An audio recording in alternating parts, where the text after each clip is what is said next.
Bismillahirrohmanirrohim. Assalamualaikum warahmatullahi wabarakatuh.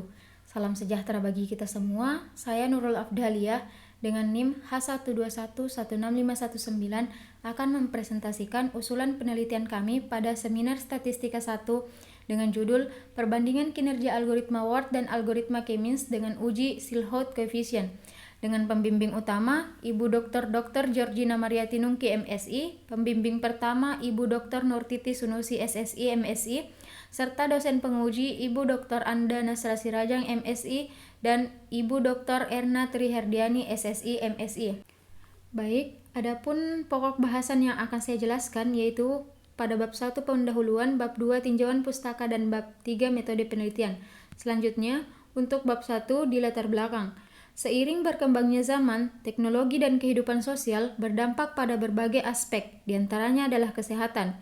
Indonesia dihadapkan dengan double burden disease, yaitu penyakit menular atau penyakit infeksi, dan penyakit tidak menular atau penyakit degeneratif yang semakin meningkat. Setiap tahun terdapat kasus masyarakat yang menderita berbagai penyakit, termasuk di Provinsi Sulawesi Selatan. Maka, untuk mengetahui tingkat kesehatan masyarakat, perlu dilakukan pengelompokan kabupaten atau kota berdasarkan karakteristiknya, menurut jumlah kasus penyakit yang diderita. Adapun pengelompokan bisa dilakukan dengan cara analisis klaster untuk mengidentifikasi permasalahan ini, di mana analisis klaster merupakan suatu metode yang dipergunakan untuk mengklasifikasi atau mengelompokkan objek atau kasus seperti orang, produk atau barang, toko, perusahaan ke dalam klaster atau kelompok yang relatif homogen. Analisis klaster juga disebut analisis klasifikasi, di mana setiap objek hanya masuk ke dalam satu kelompok saja, artinya tidak terjadi tumpang tindih. Analisis klaster terbagi atas dua metode, yaitu metode hierarki dan metode non-hierarki. Metode hierarki merupakan teknik klaster yang membentuk tingkatan tertentu seperti struktur pohon dengan proses pengelompokannya dilakukan secara bertingkat atau bertahap dan hasilnya disajikan dalam bentuk dendrogram. Salah satu algoritma dalam metode hierarki yaitu algoritma Ward, di mana metode ini menggunakan perhitungan yang lengkap dan memaksimumkan homogenitas di dalam satu klaster. Nah, untuk metode non-hierarki merupakan metode yang dimulai dengan menentukan jumlah klaster terlebih dahulu. Setelah itu, baru dilanjutkan dengan proses pengklasteran. Metode non-hierarki biasanya juga disebut dengan K-means clustering, di mana metode yang bersifat tanpa arahan atau unsupervised dan melakukan pengklasteran dengan sistem partisi. Hal ini dikarenakan data yang dianalisis tidak mempunyai label kelas yang berarti dalam proses pengklasterannya tidak mempunyai anggota klaster yang pasti. Berdasarkan penelitian sebelumnya yang telah dilakukan oleh Tri Febriana Laraswati pada tahun 2014, sebelumnya telah meneliti menggunakan data jumlah kasus penyakit di Provinsi Daerah Istimewa Yogyakarta tahun 2013 untuk melakukan perbandingan kinerja metode complete linkage, metode average linkage, dan metode K-means dalam menentukan hasil analisis klaster. Jika ditinjau dari nilai rasio simpangan dalam klaster dan nilai rasio simpangan antar klaster, menunjukkan bahwa metode complete linkage dan average linkage merupakan metode terbaik dibandingkan dengan metode K-means. Selanjutnya, penelitian yang dilakukan oleh Rafina Lailatul Rohma pada tahun 2019 menggunakan algoritma K-means clustering dalam melakukan zonasi daerah terdampak bencana angin puting beliung di Jawa Timur. Penelitian ini menggunakan 3 metode yaitu Silhouette Coefficient, Davis-Burdin Index, dan Purity dalam melakukan uji validasi klaster. Berdasarkan latar belakang dan juga beberapa penelitian yang telah dilakukan, penulis tertarik untuk melakukan studi lebih lanjut tentang penerapan metode analisis klaster pada bidang kesehatan dengan mengelompokkan kabupaten atau kota di Sulawesi Selatan untuk mengetahui tingkat kesehatan menurut jumlah kasus penyakit yang diderita oleh masyarakat.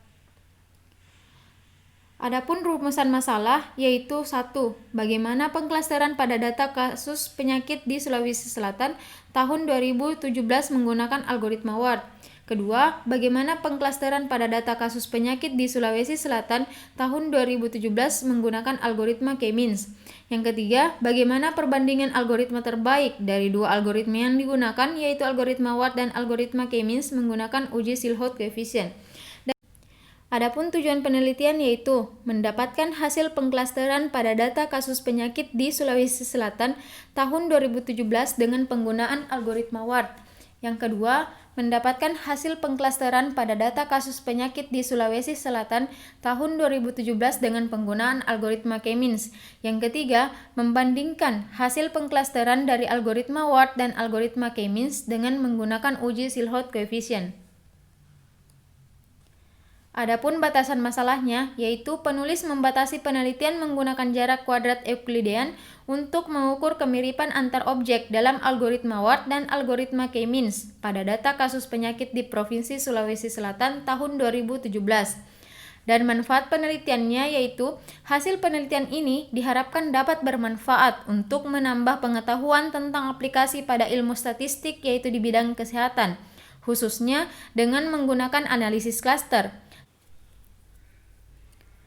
Selanjutnya, tinjauan pustaka pada penelitian ini yaitu terdiri dari analisis multivariat, analisis klaster, uji Kaiser-Meyer-Olkin, uji multikolinearitas, analisis komponen utama, mengukur kemiripan jarak menggunakan uji kuadrat Euklidean, metode hierarki, algoritma Ward, metode non-hierarki, pemilihan metode terbaik dengan Silhouette Coefficient, dan kesehatan. Adapun metode penelitian, sumber data yang digunakan dalam penelitian ini adalah data jumlah kasus penyakit di Provinsi Sulawesi Selatan pada tahun 2017 yang didapatkan dari situs website resmi Dinas Kesehatan Provinsi Sulawesi Selatan dinkes.sulselprof.go.id. Adapun deskripsi variabelnya yaitu variabel dari penelitian ini adalah variabel prediktor X yang diantara lain X1 penderita TB paru, X2 penderita diare, X3 penderita DBD, X4 penderita kusta, X5 penderita berat bayi lahir rendah, X6 penderita pneumonia pada balita, dan X7 penderita obesitas dengan satuan jiwa. Adapun metode analisisnya yaitu pertama, mengumpulkan data, yang kedua, melakukan uji kecukupan sampel menggunakan nilai KMO atau Kaiser-Meyer-Olkin untuk memastikan apakah data yang diambil sudah cukup mewakili populasi. KMO kurang dari 0,5 artinya tidak mewakili. Yang ketiga, menguji multikolinearitas untuk melihat adanya korelasi atau hubungan yang tinggi antar variabel. Yang keempat, melakukan analisis komponen utama untuk mereduksi variabel yang mengalami multikolinearitas atau saling berkorelasi tadi. Yang kelima, melakukan pengklasteran. Yang keenam, pemilihan metode terbaik dengan uji Silhouette Coefficient. Adapun langkah-langkah pengklasteran menggunakan algoritma Ward, dimulai dengan memperhatikan n klaster yang mempunyai satu responden per klaster. Semua responden dianggap sebagai klaster. Yang kedua, menentukan ukuran kemiripan dan ketidakmiripan antara dua objek menggunakan rumus jarak kuadrat Euklidean. Yang ketiga, klaster pertama dibentuk dengan memilih dua dari n klaster yang memiliki nilai ESS atau Error Sum of Square terkecil. Hal ini sejalan dengan fungsi tujuannya untuk meminimumkan keheterogenan. Yang keempat, menentukan jumlah klaster dan anggotanya dengan algoritma Ward. Selanjutnya, langkah-langkah pengklasteran menggunakan algoritma K-means, yaitu menentukan K sebagai jumlah klaster yang ingin dibentuk. Yang kedua, menentukan sentroid atau titik pusat. Yang ketiga, menghitung jarak setiap data atau objek ke setiap sentroid. Yang keempat, menentukan sentroid baru. Yang kelima, menghitung jarak setiap data atau objek ke setiap sentroid baru.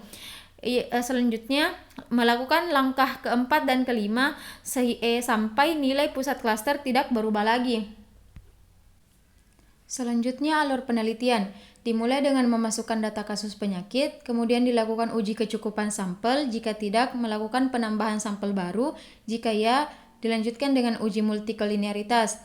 Apabila data terjadi multiko, perlu dilakukan analisis komponen utama, jika tidak, dilanjutkan dengan menghitung jarak kuadrat Euklidean. Untuk memperoleh matriks yang selanjutnya, dianalisis menggunakan dua algoritma yaitu algoritma Ward dan algoritma K-means.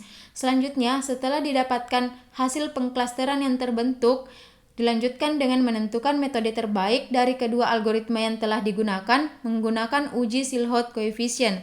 Selesai. Cukup sekian presentasi usulan penelitian kami. Terima kasih. Wabillahi taufiq wal hidayah. Wassalamualaikum warahmatullahi wabarakatuh.